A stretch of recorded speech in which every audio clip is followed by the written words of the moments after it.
Thank you so much. I think we are ready to start, and it's my honor to introduce the Miami Foundation's President and CEO, Rebecca Fishman-Lipsey, to introduce the second of our 2022 Our Miami the People's Forum for District 2. Thank you. Good evening and welcome to Our Miami the People's Forum. Tonight we're focused on District 2.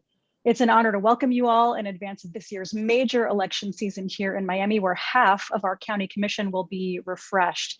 Commissioners play a huge role in shaping the future of Miami, and often the elections are decided by just a small number of votes. So everyone who's tuning in here tonight, you will shape the future of who leads us. Tonight, again, we're focused on District 2. That includes portions of the city of Miami, North Miami Beach, Opa-locka, unincorporated areas of Liberty City, Biscayne Gardens, North Central Dade. And remember, who you elect will impact not only your neighborhoods, but really all of our county through their decision-making.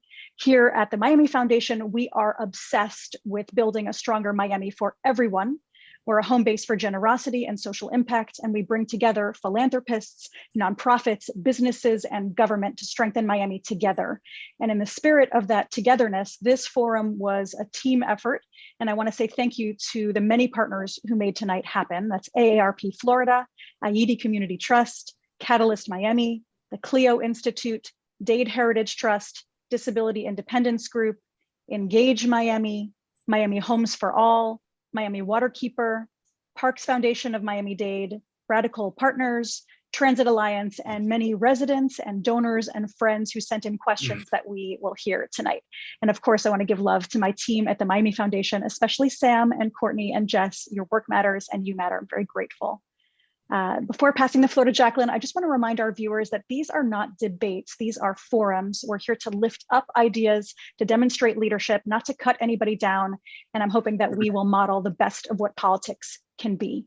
And with that, it is my pleasure to introduce this evening's moderator, Jacqueline Charles from the Miami Herald. Thank you, Rebecca. Good evening, everyone. We want to welcome our candidates for Miami-Dade County Commission District 2 to our People's Forum, and you, the audience, for joining us. Our goal, as Rebecca just said this evening, is to help voters gain an understanding of who these candidates are, where they stand on issues that affect not just their district, but all of the county. This is a district where residents are feeling the brunt of the rent crunch. It also leads to counting and gun homicides. And on some of the questions that we will be fielding from audiences, as well as from different organizations, as well as the Miami Herald, hopefully will bring some clarity on where they stand. So we have all of our candidates. There are 6 candidates in this race, and all of them are joining us here this evening. And so we're going to ask them to also keep their answers short and concise so that we can get to as many questions as possible. I am going to introduce each of these candidates, and then after they come on, I will talk about, again, the game, right? The rules for the next hour or so. We're going to start off with Wallace Aristide, high school principal. Next, Monique Barley Mayo, business consultant. Then we have Marlene Bastien, nonprofit organization executive. Then we have Mayor Philippe Bien-Aimé, who's the mayor of North Miami. Joe Celestin, who's the former mayor of North Miami, and we have William Clark, who is a retired paramedic. We will open by having each of you provide a minute and a half, that's 90-second introduction on why you're running and your top priority. We are also, again, asking you to keep your responses to the questions to a minute. And if there's a need for any rebuttal, which I hope there will not be, that will be 30 seconds. Okay, are all of our candidates here with us? Yes. Okay, great. The interesting thing about all of you is that you are mainly campaigning on priorities of higher wages, expanded affordable housing, more effective transportation, and safer streets.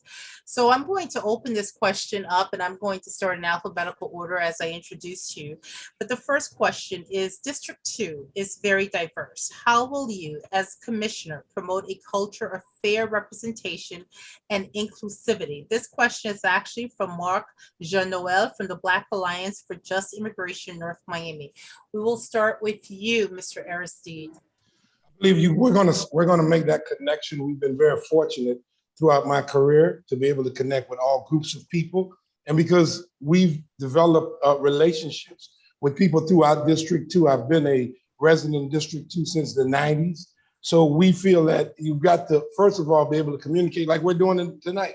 We have people speaking in 3 different languages to make sure people are comfortable. So we've got to go ahead in District 2, connect all the different residents in the different areas and let them know as a candidate, as the county commissioner, that you value, you matter, you have a voice, you have a stake. And we want to work, this campaign wants to work to insist that all of our residents, whether they are brand new residents, whether they've been here for decades or they've been here for generations, that District 2 works for everybody. And we feel that because we've done that in the past, there's opportunity to do it again. Thank you. Ms. Barley Mayo.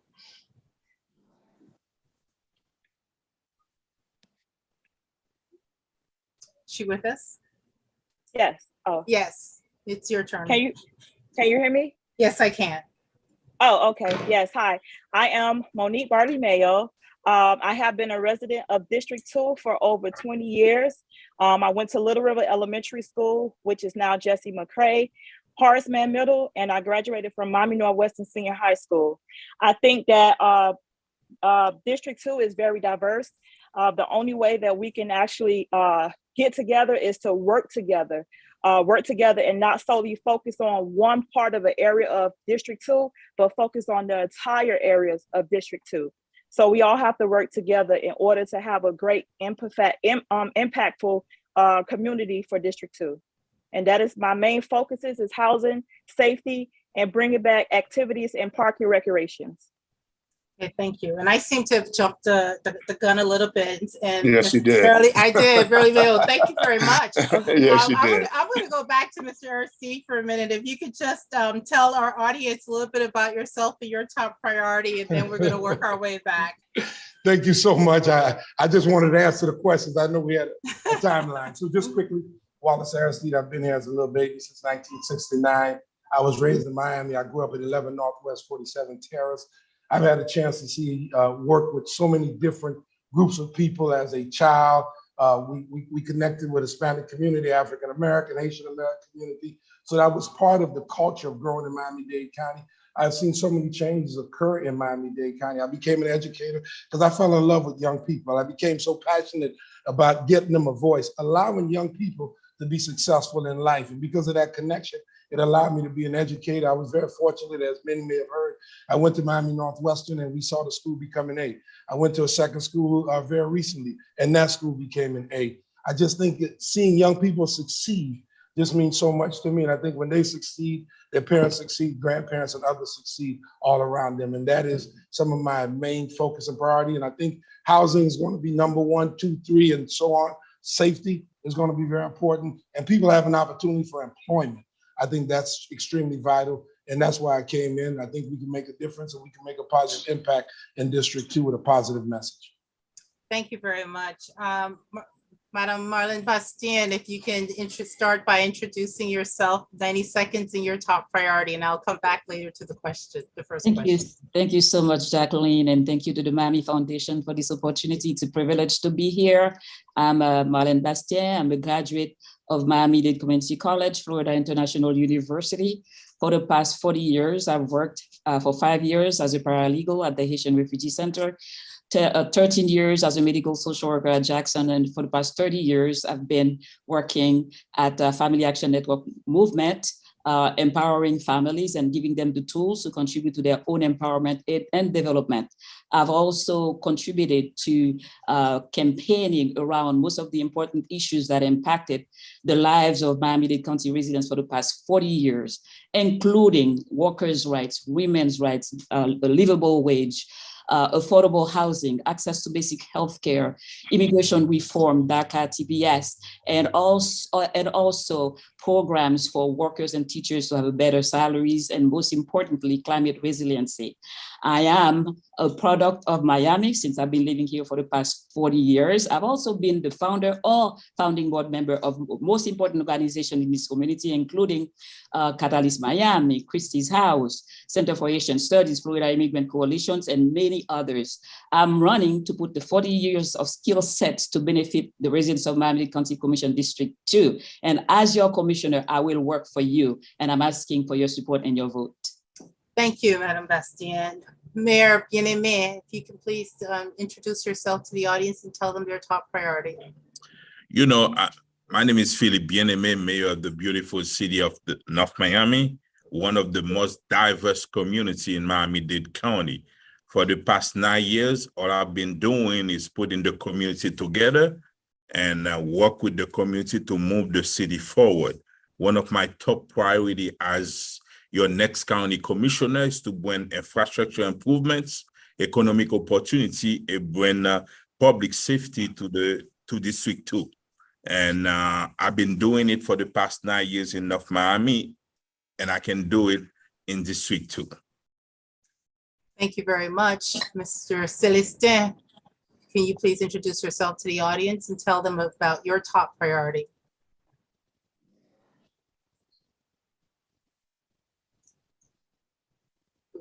We're on mute. Can't hear you. Unmute. Can you hear me now? Yes. Yes. Okay. Good evening. I want to applaud the Miami Foundation for Greater Miami for putting together such a great event tonight. I am Joe Celestin, the former mayor for the city of North Miami. I was, in fact, the first Black person elected mayor in the city of North Miami. I've been a resident of North Miami or Miami area for the past 47 years. So I know the city very well. I serve as mayor. I brought a CRA into the city, a housing authority. I also serve as on the MPO. I serve also on the Miami-Dade Board of Finance, the City of Miami Board of Finance. During the 1990s, when Miami had financial issues, I was appointed on the finance committee to help the city of Miami. So I have extensive experience in municipal government. I think Miami-Dade County, most of the elected officials in Miami-Dade County are former elected officials, mayors, senators, or congressmen. So I don't think the Miami-Dade County is a place for newcomers or people without experience. So I have the experience, and I think I will do very well. I'm the best candidate for the district, for District 2. Thank you. Mr. Clark, if you can start by introducing yourself to the audience and tell them a little bit about yourself. And I want to make sure everybody, all the candidates have their cameras stayed on. Thank you. Greetings, everyone. Thank you, Miami Foundation, for having this affair.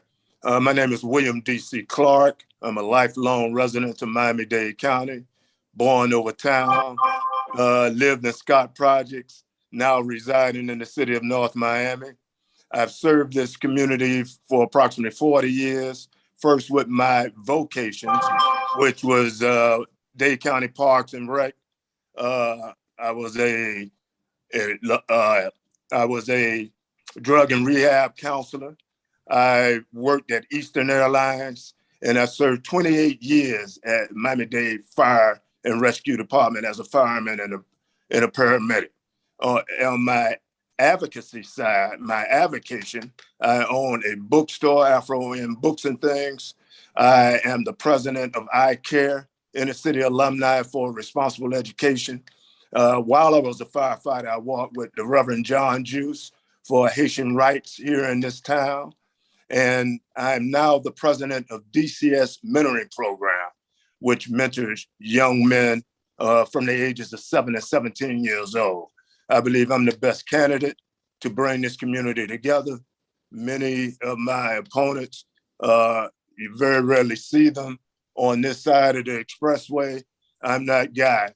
I'm that candidate to bring the entire community together, including African Americans, Haitian Americans, Anglo-Americans. Thank you very much. Thank you.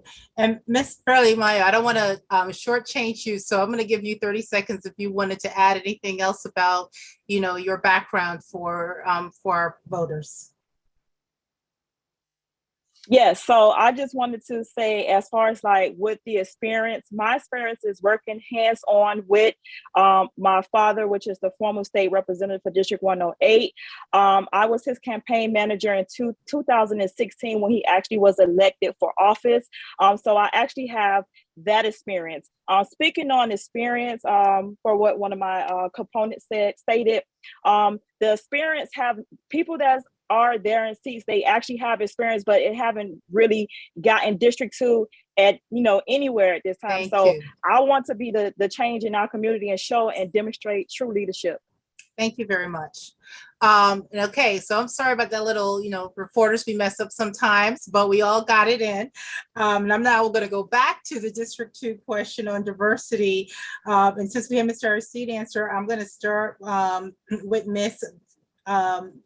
Bastien, in terms of, as a commissioner, how would you promote a culture of fair representation and inclusivity? Thank you, Jacqueline. For the past 40 years, my organization, Family Action Network Movement, has worked with every group in this community. We have provided wraparound services to low to moderate income families of all background, no matter where you come from, Miami-Dade County. So I have a long-term experience working with all groups, not only as a CEO, as a problem solver, but also as an advocate, as someone who has contributed to most of the campaigns aimed at improving the quality of lives of the residents. The diversity is our strength, and then we have been involved in efforts to engage all communities. And then as a commissioner, I will continue to do that. I will bring that experience to the county commission. And that's why I've been advocating for what I call responsible development, because I do believe that our diversity is our strength. Thank you.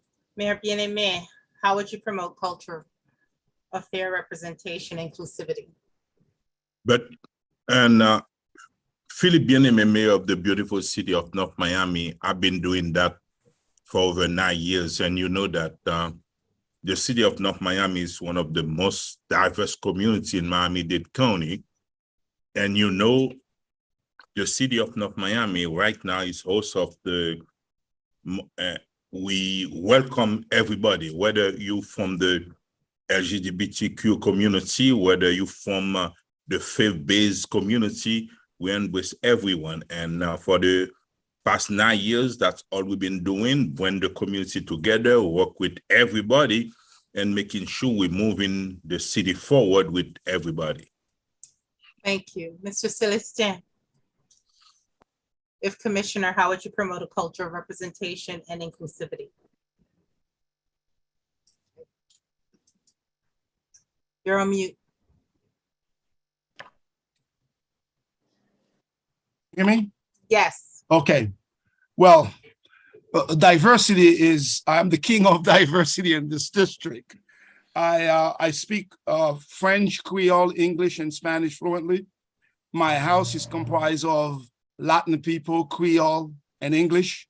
I live the diversity of Miami-Dade County. This is a melting pot.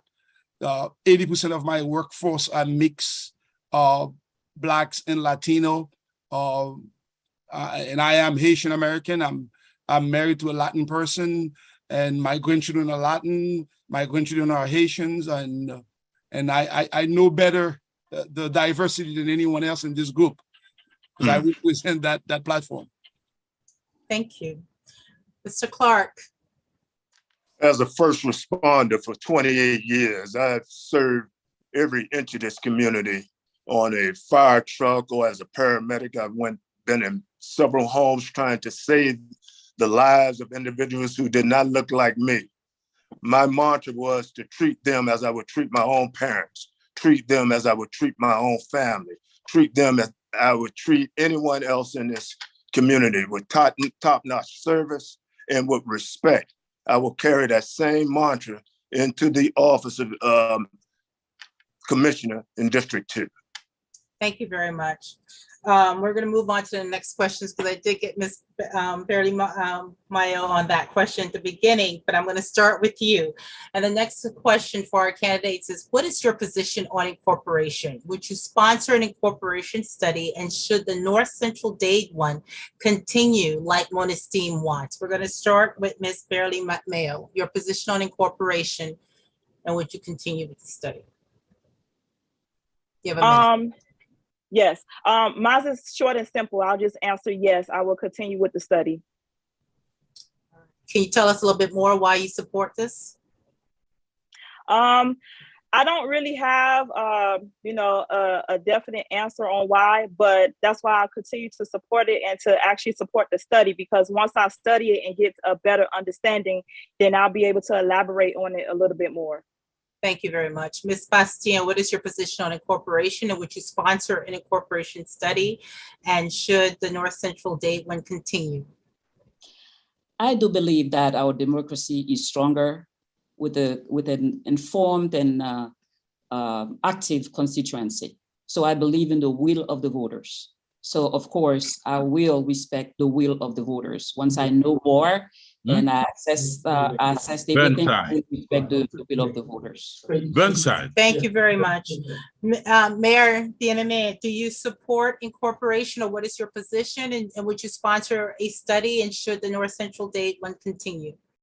You know, I've been working with North Central Dade for quite some time, whether I was a council member, then being a mayor of the city of North Miami. I've been working and having conversation with them. It's up to the community whether or not they want incorporation. Thank you. If the community feel like that's what they want, yes, I will be behind them. If everything gonna be based on what they want, not on just exactly what I want. Thank you very much. Mr. Celestine, what is your position on incorporation, and would you support a study? As a leader, I am going to take the approach of a leader. I am against the incorporation of the area, especially in the Biscayne Garden area, because the area is not capable of taking care of itself. The area needs Miami-Dade County, or the new commissioner of District 2 must invest money in the area to bring the infrastructure first, by having a flood control, by removing all these septic tanks that are creating an environmental disaster in District 2. So District 2 does not have the tax base to incorporate itself. As it is right now, if you were to incorporate District 2, you would end up with a tax rate of over 9%. The numbers that I looked at for incorporation for District 2 are wrong. This is why you need a person that understands budget. Thank you. That has municipal experience. Thank you very much. Mr. Clark, what is your position on incorporation, and would you sponsor an incorporation study, and should the North Central Dade one continue?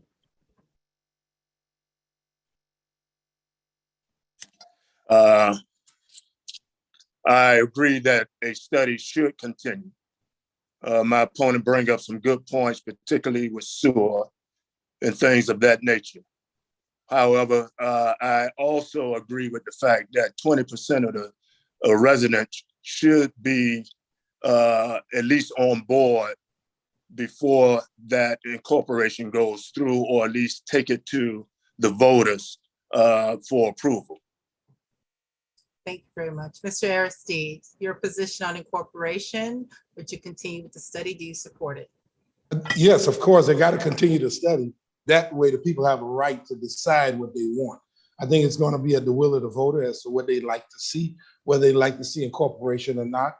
And I think what's just mentioned here, we going through the MAC process to get the 20%. I believe that's the right way to get that done. Yeah. Thank you very much. This group has been divided on the question of rent control. So I would like to go down and ask each of you if rent control is the answer to this housing crisis. Why? If it is not, what is the alternative that you are proposing? We're going to start with North Miami Mayor Bien-Aimé. Your position on rent control, and what's the alternative if you oppose it? You know, when we are talking about economic opportunity for the residents of District 2, we talk about addressing the housing crisis. And when we are talking about housing crisis in District 2, we are talking about the single family home community. The first step is to protect the single family home community. We're not gonna allow developers to come in, change the zoning, and allow big scale development around the single family home community. We need to support, when it comes to housing crisis, we need to support those single family home community in distress. And then we need to address affordable housing shortage. But understand that when you are talking about housing shortage, Thank you. and affordable housing, you're not talking about those people making $15, $16 an hour. Thank you, That's Mayor. public housing. And I think addressing that is a comprehensive plan that's embrace everything. Single family home protection. Thank you very much, Mayor. Mr. Celestin, your position on rent control and what's your plan? My mic is on? Yes, it is. Okay. I don't know why all these politicians are misleading the voters on rent control. There is a ban under Florida law by statute. You cannot have rent control. It's the Florida law. In 1976-77, City of Miami Beach had rent control. The Florida statute, the Florida legislature passed a law banning rent control. So I don't want to mislead the voters telling them I'm working on rent control when I know it's against Florida law. So I'm not for something that is illegal. However, if Miami-Dade County government really want to help the voters, during the zoning process, during the floating bond process, they can enter into an agreement with the developers to provide a lower cost unit to the citizens of the city. Because if I am going to allow or give a developer taxpayers' dollars Thank you, to Mr. help them Celestin. develop, I can set conditions to make them set lower rent or not to increase rent from to a person for a number of time. Thank you very much. We can do it by contract. Mr. Clark, your position, rent control, do you support it? Do you not? If not, what is the alternative to this housing crisis? The simple answer is yes. Anyone who is backed by big time developers, of course, won't support rent control. And some of my candidates, you can tell by the answers who's supporting them. You're either going to serve the people or you're going to serve big development. I choose to serve the people. Not only should you advocate for rent control, but you should also support advocating for workforce housing as well. Because even though there are teachers, nurses, police, and firemen, they need help too. Thank you. Thank you very much. Mr. Aristide, if not rent control, what would be your proposal? As you heard, in 1974, City of Miami Beach went, and I think we know what the law, if the county attorney says we can go and change the law in Tallahassee, I raise my hand to be the first because we want to make sure we do it and we do it correctly. Couple plans for us. I think we need to increase density around the mass transit corridor. I think we got to look at the empty lots. There's a bunch of empty lots in District 2. We need to go ahead and look to organize and build so we can get homes. We have a challenge with supply and demand. We've got to go ahead and increase the supply so we can begin to meet the demand. I think these are some things that we can do. I talked about earlier when I spoke to the Miami Herald. We want to incentivize folks. We want to give people incentives so they could speedily go ahead and get affordable housing done for residents in our community. And I was one of the ones in Biscayne Gardens when I pushed for workforce, and I talked about let's help those nurses at Jackson North. Let's help those people that work at Toyota so they can get something that's affordable. This thing has got to be under control, and I think that's how we get it done. Ms. Barely Mayo, your position on rent control, and if you oppose it, what is your alternative? Yes, so I do agree that we need rent control in Miami-Dade County as a whole. I advocate on public housing. I am a fan of providing those services to low-income families. I advocate for low-income families. So we have, as they stated, we do have a lot of empty lots here, especially in District 2. I drove around and I noticed and I took pictures. Those empty lots can be utilized for public housing to be reopened back in District 2 or throughout the entire Miami-Dade County. So I do believe that there's some type of rent control that we need, even if, you know, our governments have to go up and, you know, fight for us. You know, we need somebody that's going to go up to Tallahassee, DC to fight for our community so that we can have a better quality of life. Thank you very much. Ms. Bastien, your position on rent control, if you support it, why? If not, what's the alternative? Yes, I do support it because we see 100 people maximum at our center, Family Action Network Movement daily, and most of them have housing issues. Some of them do come waking the next day and having $200, $500, $1,000 added to their rent. We cannot build the community where workers, where families cannot live. It doesn't work. That is why rent control is necessary. Yes, there is a need for an emergency housing. That's why we are encouraging people to go vote.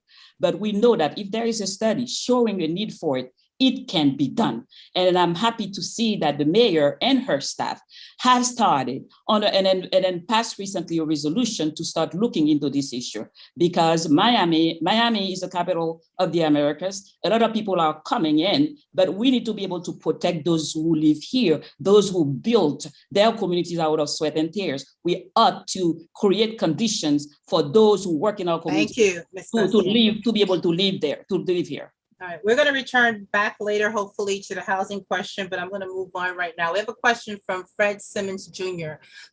What specific efforts will be made to address the lack of business opportunities in District 2? We're going to start with Mr. Celestin. Well, the first thing we wanted to do, my goal is to bring something we had in the county. There was a time during the Commissioner Kerry tenure, we had an institution by the name of Tools for Change. I don't know.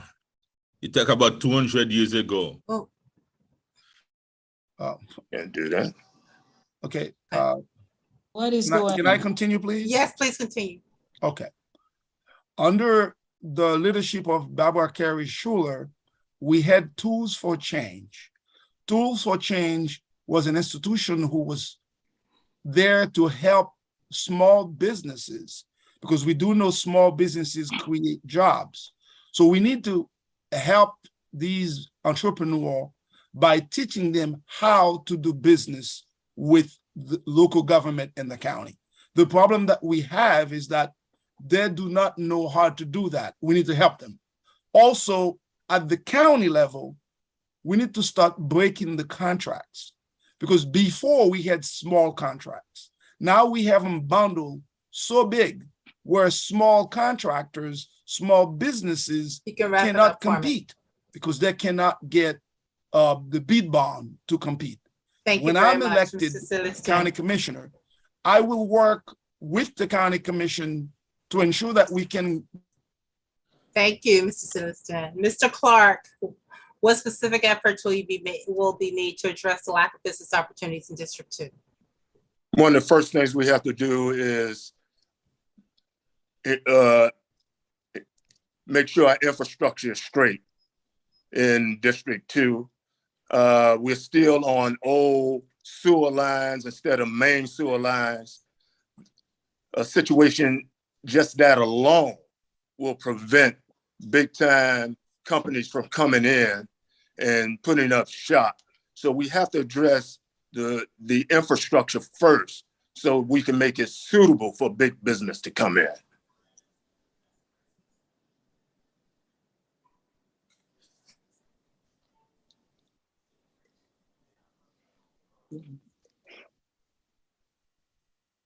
Darcy.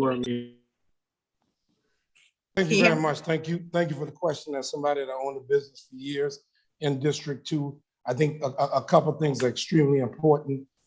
We have businesses where we need to put a cap on how much they're paying for the businesses. Somebody's paying the business $1,500. They're telling you in 3 months, your business is going to go up $7,000. We're destroying businesses by doing that. Those people that are renting to our business owners, that's something we have to support. We've got to support people, assist them so they can write business plans. Community navigation for our business is very important. Putting together in District 2 a business think tank so people could meet people that are doing it well in businesses so they can be trained to improve and make sure that businesses are doing exceptionally well. And we got to connect with banks. Every time when we had the pandemic, every time I talked to small business in District 2, they didn't know who was their banker. They never made that connection. Those things are things we need to push. That's something, if Wallace Aristide is there, he will connect with the small business to help them because they are a backbone of our community economically, and they employ our citizenry that live in District 2.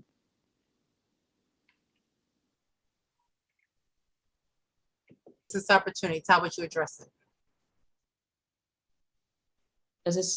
I didn't hear. We didn't hear. This is for Ms. Barley Mayo. The question: what specific efforts will be made to address the lack of business opportunities in District 2? Yes. So, as I stated, I am a business consulting.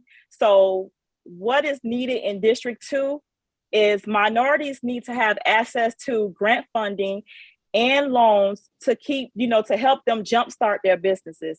And also in our district, we have business owners who need to have access to those contracts to actually be able to participate in the projects that is being built upon, in our district. So number one, minorities need, access to grant funding, which is a services that my company provides. And they also need to actually work into their district so that they could be able to promote economic development and provide job opportunities in District 2. Thank you very much. Madam Bastien, what specific efforts will be made to address the lack of business opportunities in District 2? Thank you, sir. First, we need to invest in families. We need to pay workers a livable wage. We need to explore a disparity study to see where these contracts, the Miami-Dade County contracts are going, who are getting them and how they are getting them. We want to make sure that we create spaces, we bring equity to these contracting programs to include minorities, especially women. We need to bring everyone at the table. And lastly, we need to invest in small businesses, expand small businesses, which is something we've been doing at FUM. And as a commissioner, I will continue to do in a larger scale. Small businesses are the backbone of our economy, and we need to expand and invest and provide technical assistance to make sure that these small businesses, not only that they get the resources that they need, but that they get the training to remain sustainable. Thank you very much. Mayor Bien-Aimé, you have 1 minute. What specific efforts will be made to address the lack of business opportunities in District 2? Specific efforts, we have in the unincorporated area of District 2, we have 2 community redevelopment agencies. So what we need to do is to revitalize those 2 community redevelopment agencies, extend the map, check in the zoning, change the guidelines to allow more high quality developments so we can create good paid jobs and at the same time when quality development, private investment in those areas so we can make District 2 a place where we can live, work, and play. I think that's exactly what we need in District 2 is to revitalize the 2 community redevelopment agencies. So we revitalize them and attract more quality development to those areas so we can create more or good paid jobs. So thank you very much, people can be living in that area. I think that's what we need. All right, thank you. We're going to move on to some questions about transit before we get to housing. And we're going to basically start here with Mr. Clark. Your priorities with transit planning in District 2, how will you work with the commission to improve it? That's from Sarah McDevitt, and also the Transit Alliance is asking, how do you all plan to increase transit ridership? Mr. Clark. In 2002, Miami-Dade County passed a half a penny surtax. It was to extend Metro Rail from one end of the county to the other. That was derailed, excuse the pun, a few years ago.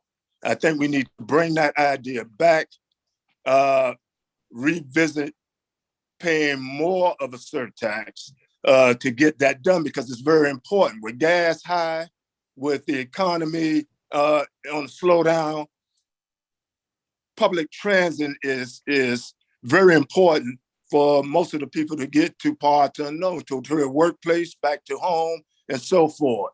So let's revisit that 2002 surtax and let's make it happen. Thank you very much, Mr. Steve.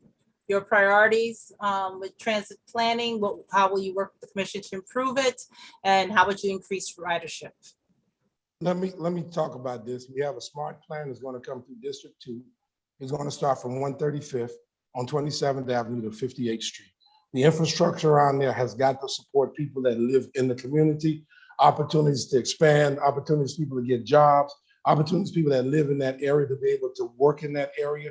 So it's got to bring a benefit to those people that live in District 2. It can't be we build it and the people in the community does not impact or change their lives. I think with the smart plan and the transportation coming in, we've got to go ahead and incentivize people by always giving them information, how to get to these locations, how this is going to make it much better when you go to work, when you go to different locations, because a lot of places that do it well, people know where to go, they know how to access. I think we go back to make sure that people have access to the transportation, and we make sure we maintain the affordability so people can afford transportation because of the challenges we're facing in Miami-Dade County. Thank you. Ms. Barley Mayo, your transit plan, how would you work with the commission to improve it? How would you increase transit ridership throughout? Yes, so from the start, Miami-Dade County overall haven't had a good transportation system since Arthur Till put the transportation plan together. So I plan on actually looking at his plan and implementing that plan back into Miami-Dade County. Also, the routes that was taken away and privatized out, I think that those routes should be placed back into Miami-Dade County, and to offer those jobs back to Miami-Dade County employee transit operators. So firstly, starting off is to put those routes back in place so that people can actually get from one place to another, extend the rail out down south as was promised with the 1 cent penny program. And like I said, to actually, put back in place what Mr. Arthur Till had in place when he was actually the commissioner for Miami-Dade County.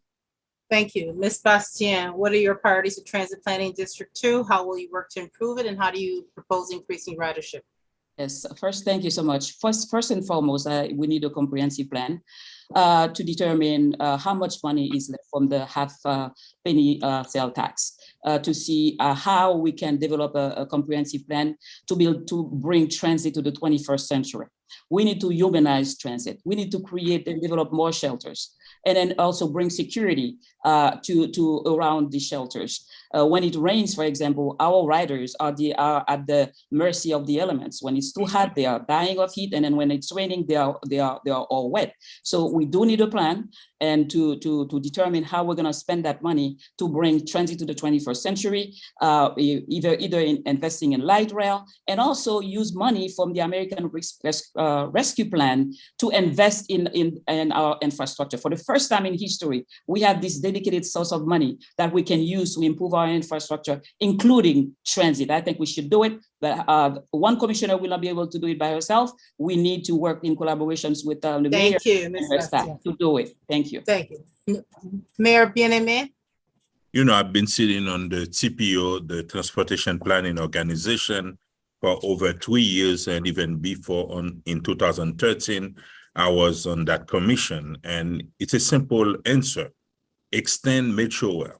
That's mean allow communication between South all the way to Council High Road, and allow Metro Rail from the west side of the county, east part of the county. That's all we need to do, and people are going to be happy with that.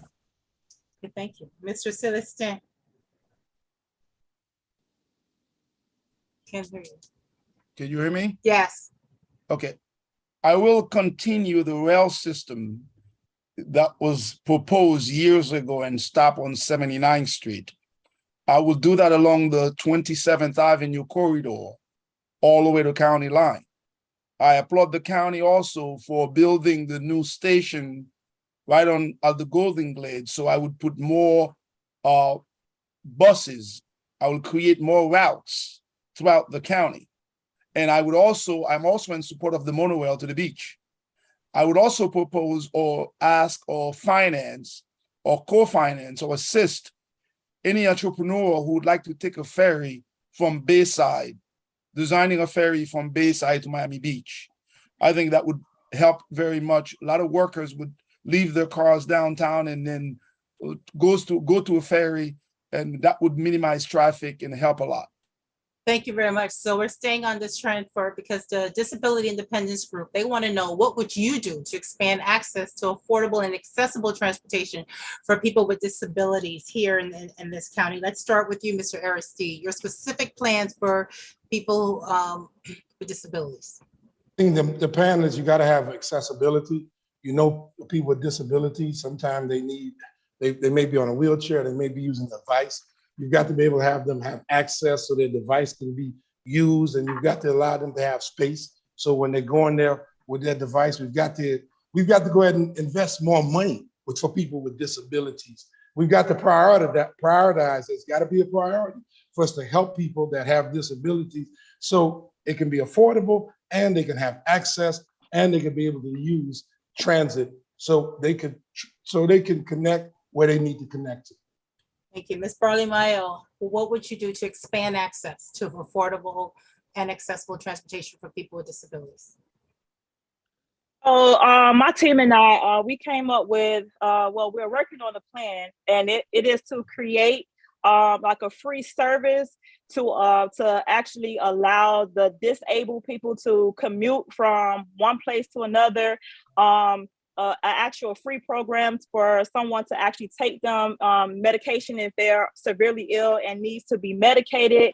So far, that's what we're actually working on, a plan to actually see if there is a budget that can allow these things to happen for free services for the disabled community. Thank you, Ms. Bastien. Yes, so I concur with that, because we do need to, as I said earlier, humanize the transit system to facilitate those who have challenges. And then it starts by creating these shelters, by making sure that there is security around those roads. And then I would be, really for investing in providing free rides to the disabled. I was at a leadership conference in Tampa the other day, and then people ride for free. The buses are free. And then everywhere you have good shelters where people can sit, families are sitting down, and access is really easy for everyone. So I would invest in improving the infrastructure to facilitate those who are challenged. Thank you very much. Mayor Bien-Aimé, how would you expand access to affordable and accessible transportation for people with disabilities? All we need, those people, and most of the time they're veterans, and there are people living on a fixed income. I think they need the support of the county so they can have free access to transportation to the county. The same way we have free buses for people to move within the cities, I think we should extend that throughout the county so those disabled people can have access to transportation, so they can move around between the east and the west part of the county. And, for so long, they've been promising the Black community on the north side of the county that they're going to have better access to transportation. And I think it's time for people to see that. Thank you, Mr. Celestin. I'm happy the mayor mentioned bringing transportation. As mayor of the city of North Miami, during my tenure, I had a gift from Governor Bush I brought to North Miami the free transit system.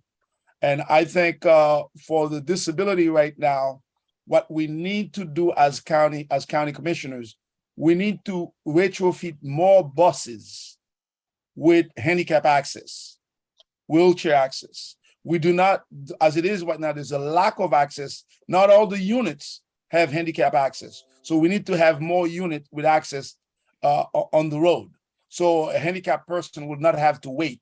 Also, I concur with the fact there should be a waiver of fees for all handicaps. Thank you very much. Mr. Clark. I too would revisit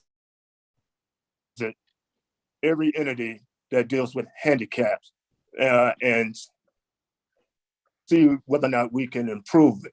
I will also add a human element to it.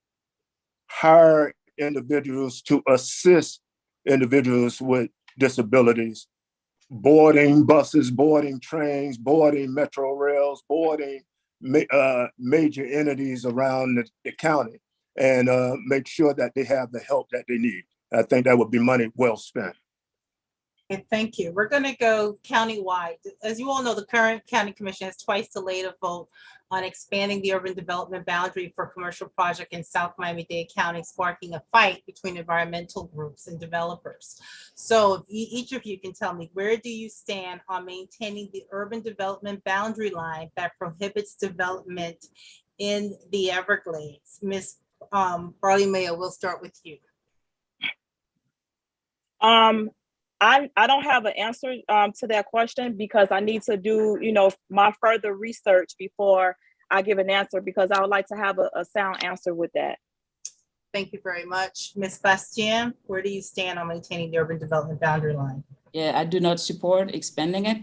I'd rather support an assessment, a county assessment of all available land in field, and then develop private and public partnerships to develop affordable housing and expand home ownerships rather than expanding the UDB line.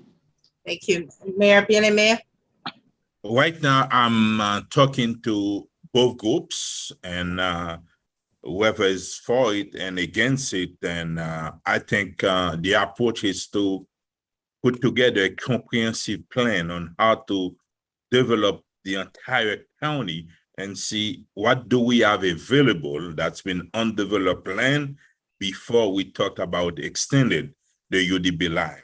And as mayor of the city of North Miami, and I do understand zoning and density, and I understand that development gonna create jobs, but at the same time, we need to assess what we have available before we can extend the UDB line. I think I'm still talking with both parties to understand it and come up with a more comprehensive plan on how to address that.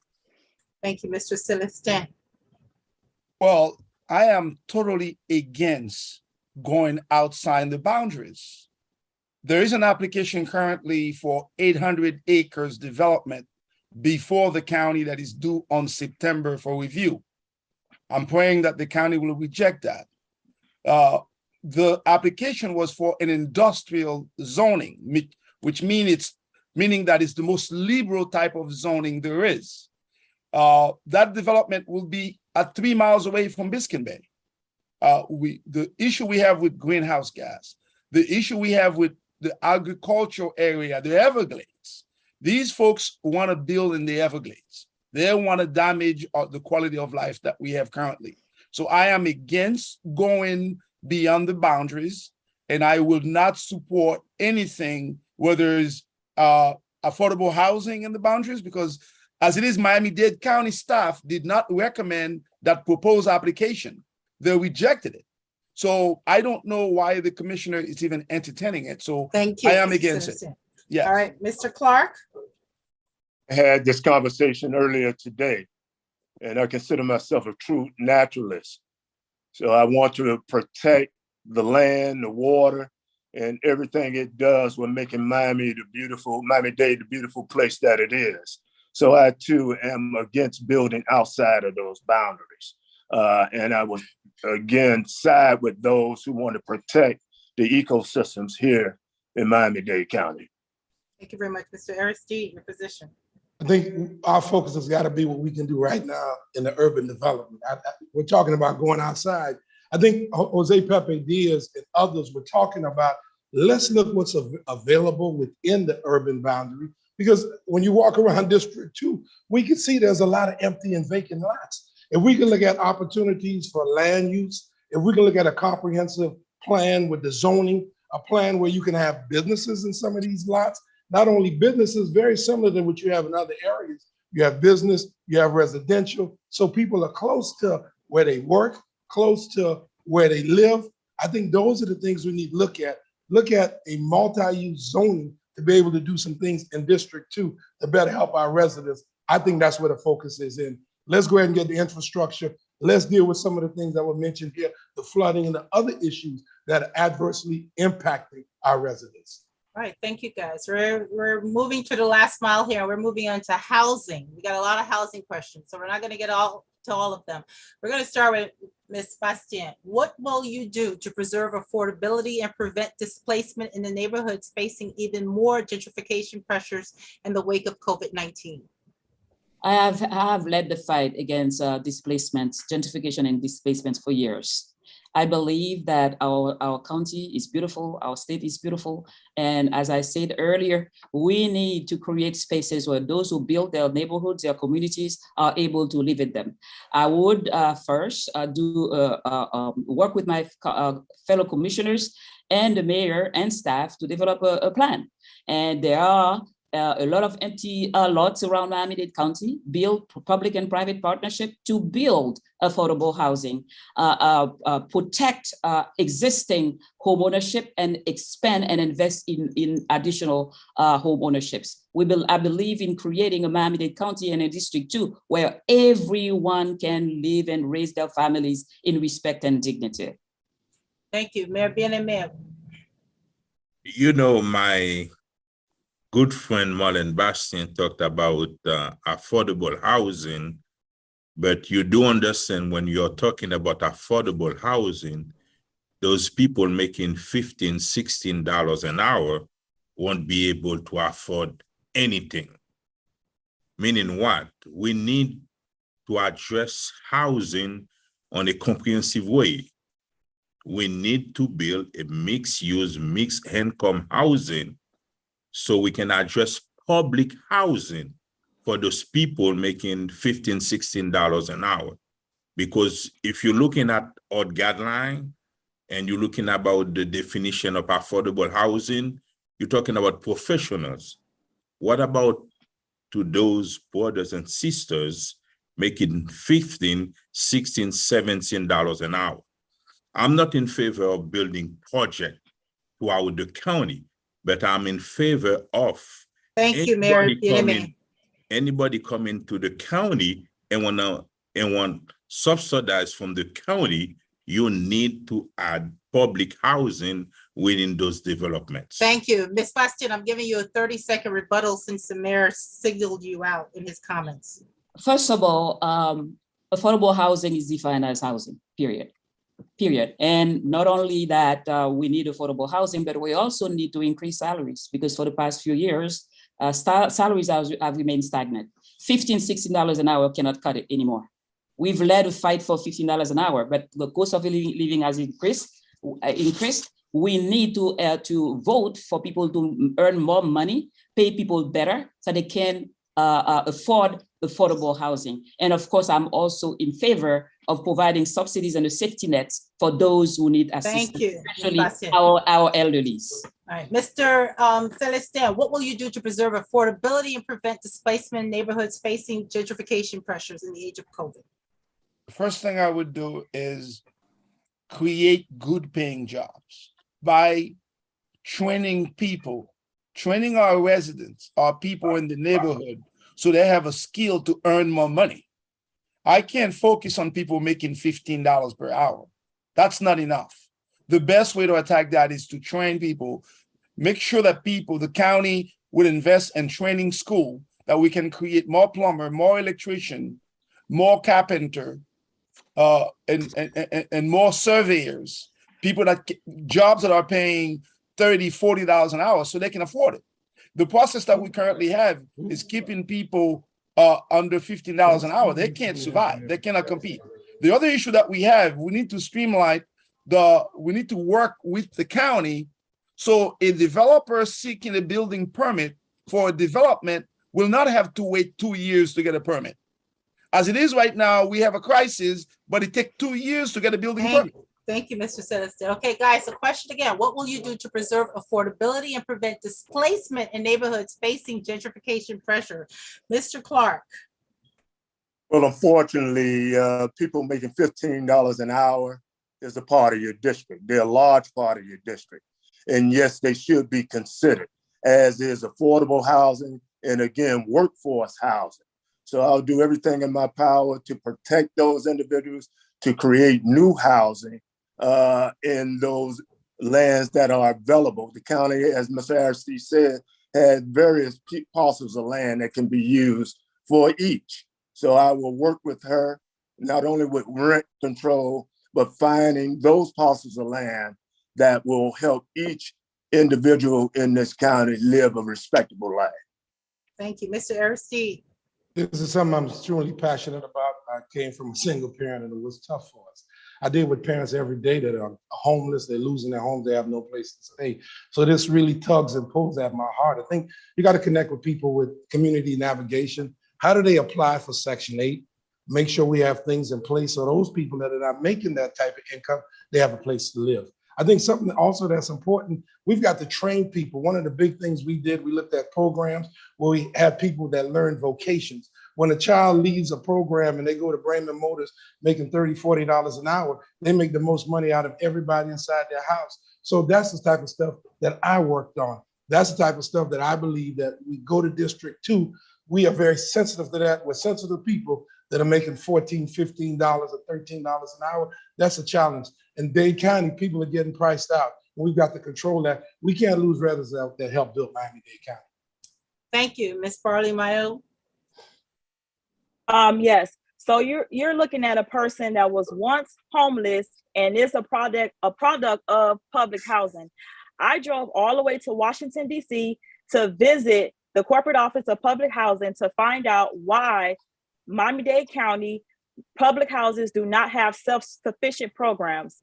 I think that we need to bring back the public housing. Remember the low-income families who cannot afford what they're saying affordable housing.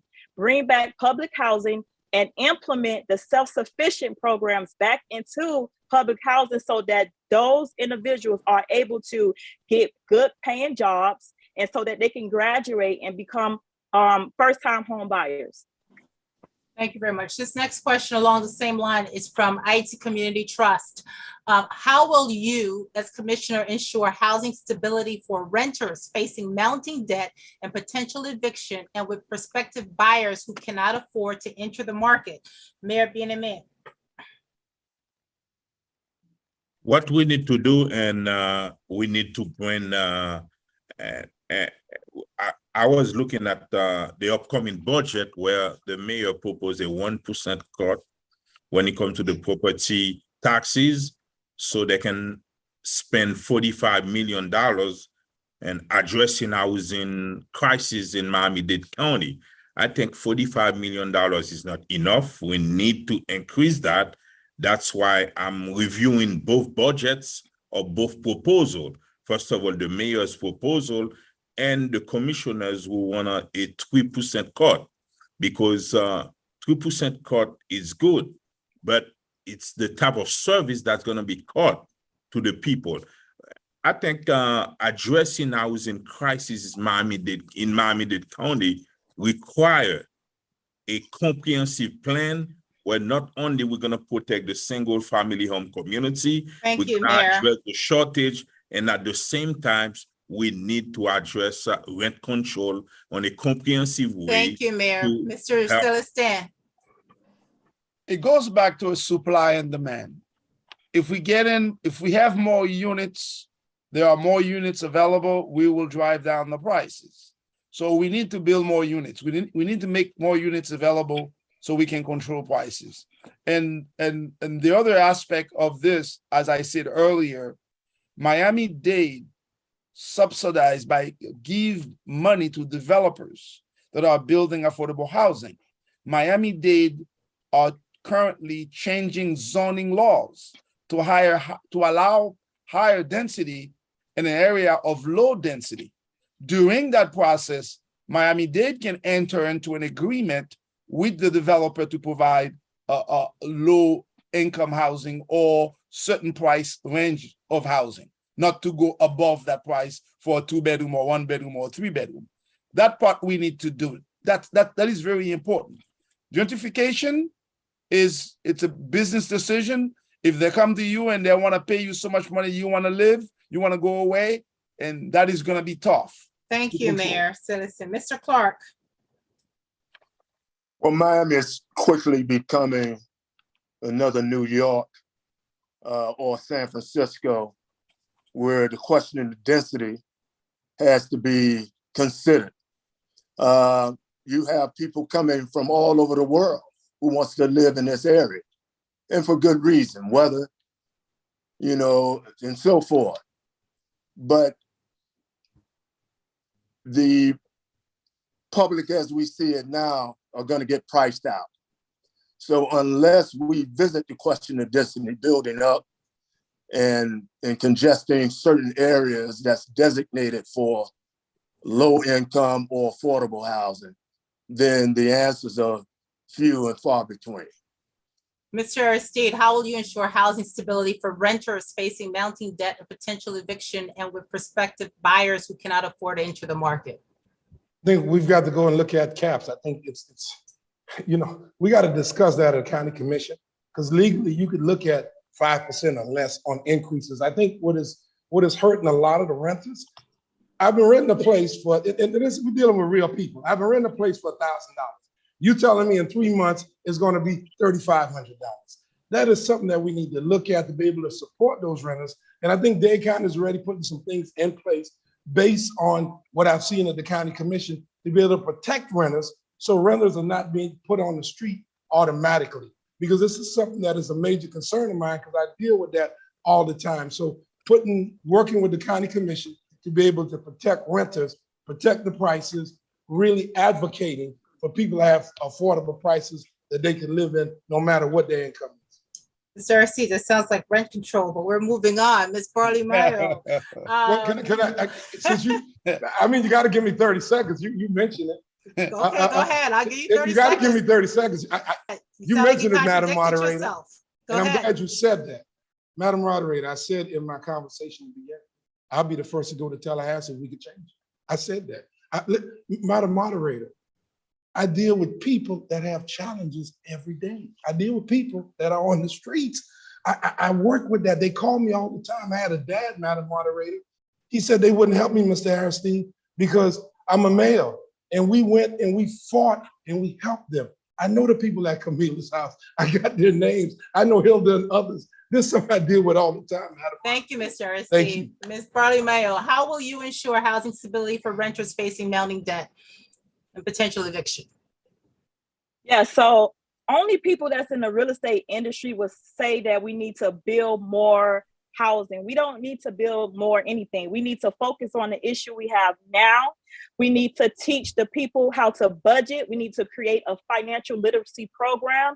So that would basically help them to save money and to help them to stay, in their houses. And for those who are discouraged or cannot afford to get into the program, we need to add more first-time home buyer programs here in Miami-Dade County. I think the ones that we have here is not all of that effective, because if it was, then we'll have more home ownership. We need to teach people how to recognize what's on their credit report. So basically building an entire financial literacy program to help our constituents with budgeting their money so that they are able to pay their rent. Thank you. Ms. Bastien. Yes, for the past few years, I've been fighting through our Institution for Responsible Development to be able to keep people in their housing. A lot of them come to our center daily, owning a lot of money. So we ought to have a plan to assist them, to create a safety net to assist them. That's number one. Number two, we must go to the roots of the problem. We must increase salaries. Right. Because people just cannot afford housing right now. This is a major crisis. That's number two. Number three, we have a lot of people who have debts, whose landlords have woke up one day and added $1,000 to their rent. some of them have been living in the same place for 40 years. And I side with the mayor because she's trying to organize a legal center to represent these renters because they need this help right now. And lastly, we must find these empty lots, work with responsible to build more housing. Thank you. So we are at our last question before I give you guys a chance to give us your final statement. But the last question, and this has been very interesting on housing, but we're going to move on. With gun violence on the rise, what are your plans to keep the community safe? And if you can be as specific as you can with your plan, we're going to start here with Mr. Celestin. Got a minute. When I came as mayor of the city of North Miami, we had a gang problem. I resolved that matter within months in the city. This is why experience matters. In District 2, I would create more police substations throughout the district for faster police response. I would clean up the area because the District 2 looked like the day after. The corridors of the district is very neglected. The lack of code enforcement, we need to improve code enforcement in the district, and we need to have police substations, and we need to have return community policing into District 2 so we can have police officers interacting with our citizens. Not only you come there when you have a call because of a shooting, but we want to create a relationship between the police department and the residency of the members of District 2. Thank you, Mr. Citizen. Mr. Clark, with gun violence on the rise, your plans to keeping the community safe? I will institute community policing where the police are in the community on a more consistent basis. I will also improve workforce housing so that police officers can live in the community that they police. I will create trade and logistic hubs so that criminal element can come in and get a trade and try to find a job that will take them off the list of being a criminal. So I will combine those three elements together and hope that we eradicate the crime inside the community. Thank you, Mr. Aristide. I was very fortunate to be endorsed by the PBA, and I thank them for their endorsement. There's something very important to me. The first thing I talked to them about was community policing. We've got to engage children at a young age and keep them engaged and make that connection so they can understand how important it is, the relationship with police. That's what I did as an educator, putting young men on different programs, connected them with 5,000 role models, our athletes, with the police officer. See, when you see something, say something. I can't say something to people I don't know, I have no relationship with. I can say it if I know who you are. And I've lost so many young people, and this is very important to me because this is one of the reasons I decided to do this. When a mom never comes back from losing their child, it is a challenge. Thank you, Ms. Barley Mayo. Yeah, so let's be realistic here and real here. During my phone banking time this week, I spoke to several constituents, and what I was told is that the police officers that monitor the areas, they actually sit there and watch those dope dealers sell drugs and don't do anything about it. So, as my opponent stated, to have the police officer to police the area, but how could they be trusted if they are allowing these type of things to take place in our community? So that's the bottom line to it. Policing, I agree to it, but to an extent, we have to make sure that we know who we are hiring to protect our community. And also we need to add more mentorship programs in our community and also create job opportunities so that these young men do not go out and try to rob, steal, and kill people. So we need to give them a chance, and we need to actually find out more about these police officers that is in the area allowing these dope dealers to sell drugs and not doing anything about it. Thank you very much. Ms. Bastien. Ma'am, I thought something was said towards me. Am I mistaken? No, I did not hear your name. No. Thank you. Ms. Bastien. As a CEO of the center, I see a lot of young people coming to our office Unfortunately, as I indicated before, we need to go to the roots of the problems.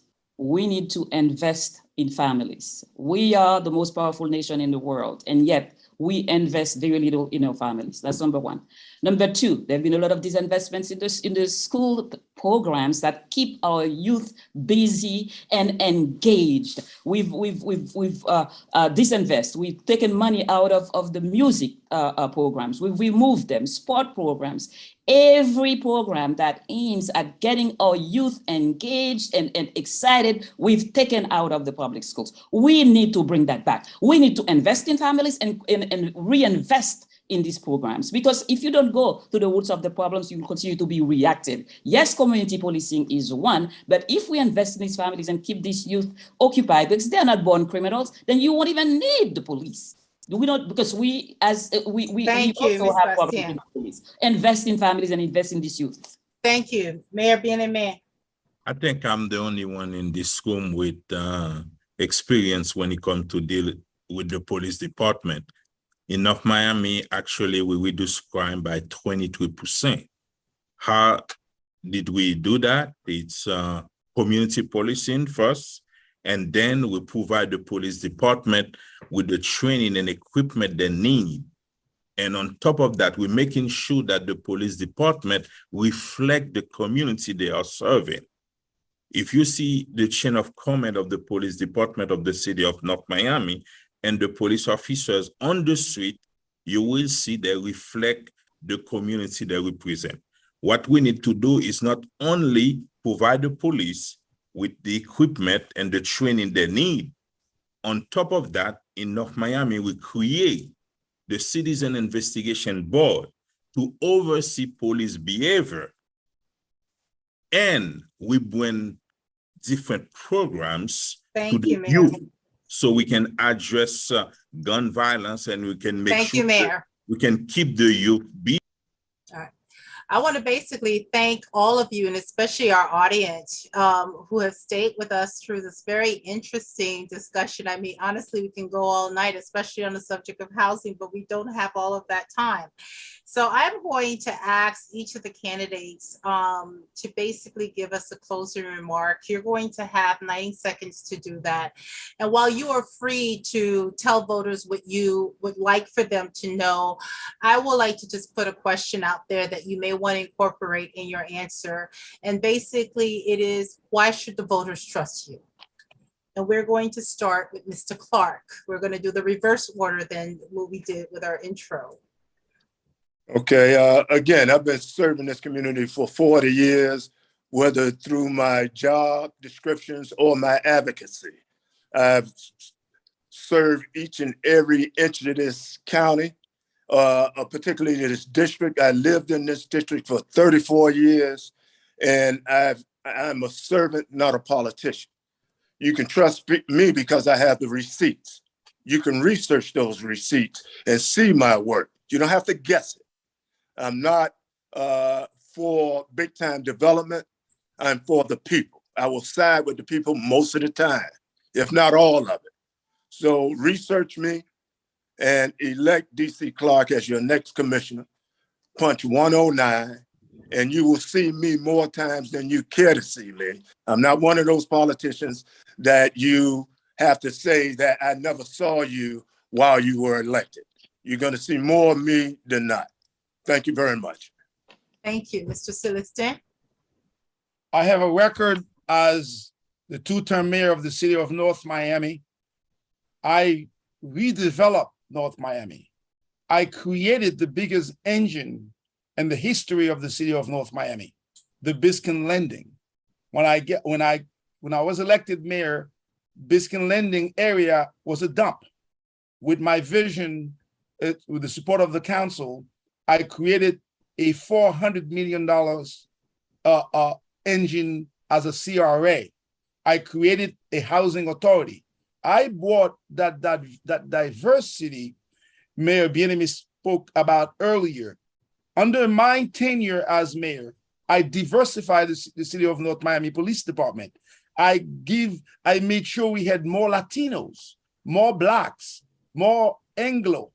I made a police department that reflect the image of our community. That was my job. I did that. As mayor of the city, I redeveloped the entire area. North Miami is what it is today because of my vision. I have a record that speaks for itself. And in District 2, I want to bring economic development, to create jobs where our people can compete. The lack of economic development in District 2 is the main problem. People cannot pay their rent because they're not making enough money. They're not being given any opportunity to make more money.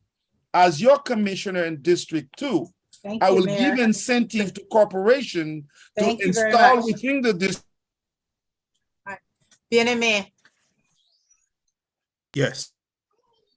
And I've been mayor for about 4 years, and I've been sitting on the council for over 9 years. What I've been doing in the city of North Miami is unite the community and move the city of North Miami to the next level. Right now, the Community Development Agency of the city of North Miami is one of the strongest in Miami-Dade County. Property value in North Miami was increased by 13.1% versus 11.8% at the county level. That's been Philippe Bien-Aimé, mayor of the city of North Miami. I've changed the city of North Miami and moved the city of North Miami forever. I did it in the city of North Miami, unite the community, move the community forward. When 14 quality development to the city of North Miami, I did it for the past 9 years. I can do it in District 2 of Miami-Dade County. I'm the only one in this race with a real plan and the experience to get the job done. Thank you. Ms. Bastien. Thank you so much for the opportunity to share with you the issues that are the voters and that I care for. I would like for you to leave here remembering this. First of all, I value my integrity, and I will be intentional and transparent in my actions. I'm not running to cozy up with developers or to bow down to special interest. I'm running only to work and advocate for you.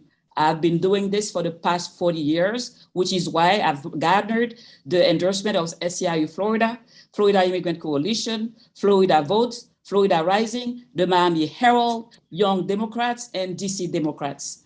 I've been a practitioner, an advocate, and a problem solver for 40 years. I started in my native Haiti at 8 years old, starting to volunteer in my neighborhood.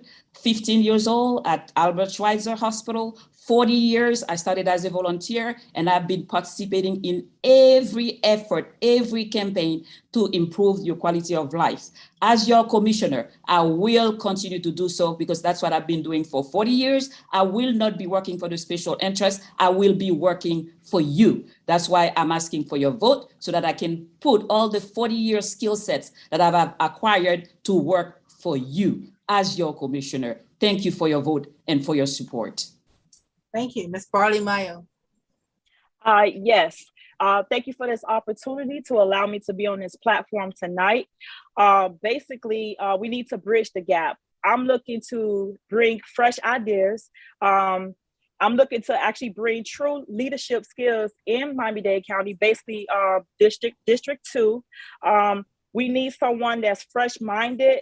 We need someone that actually will think about the people, the families, not about development, not about receiving money on the back end. We need someone who have the best interest of heart to serve District 2 and the communities and the low income families. Not someone who be elected for one seat and jump to the next seat.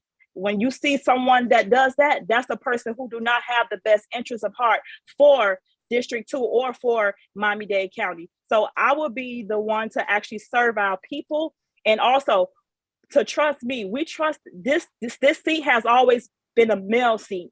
Now it's time for a woman leader to actually lead District 2. And I believe and I know that I will be the one to actually be the commissioner for District 2, and I'll be the best that I can be for my constituents. Thank you. Thank you very much, Mr. Aristide. Well, I want to thank you. I want to thank the Miami Foundation. I thought this was very good. It was very helpful. so we can connect with the voters. Wallace Aristide for over 30 years has been educating young people in Miami-Dade County. I remember I got a call years ago from a police chief, said, we got a big problem here on 62nd Street. Can you get here quickly, Ms. Aristide? There was a gang of young people that wouldn't leave because they wouldn't listen to the police. I went and I spoke to them, and to see them leave and saw that we could go ahead and diffuse that problem. I've always connected with parents, grandparents, people in the community, real people with real problems. When you vote for Wallace Aristide and you punch 104, you're voting for a candidate that is working for you, a candidate that wants to see you have a better quality of life. Wallace Aristide would like to see our residents in District 2. We want to see you thrive. We want to see you succeed. We want to see where people have places where they can live. They have places where they can enjoy District 2. We're concerned about our health and wellness. When you talk about hospitals in District 2, those are the conversations we need to have, especially coming out of the pandemic and the problems that people have faced. Those are some of the initiatives that we plan on pushing. So please remember Wallace Aristide, candidate for county commissioner, number 104. When you punch your ballot, we want to work for you. Let's succeed together, District 2. Let's go ahead and make this happen. And again, amazing conversation. The Miami Foundation, our moderator, thank you so very much. Thank you all very much on behalf of the Miami Foundation and the Miami Herald for participating in this. All of the candidates in District 2, to our audience members who provided so many questions. I'm sorry I couldn't get to all of them. We had questions about parks in your position, but I'm hoping that what you heard here today will at least help those of you who are undecided or who are still weighing your choices and getting closer to those decisions. And I welcome everybody to exercise their right to vote next month. And again, thank you, and thank you to the candidates for spending this time with us this evening. Thank you. Thank you.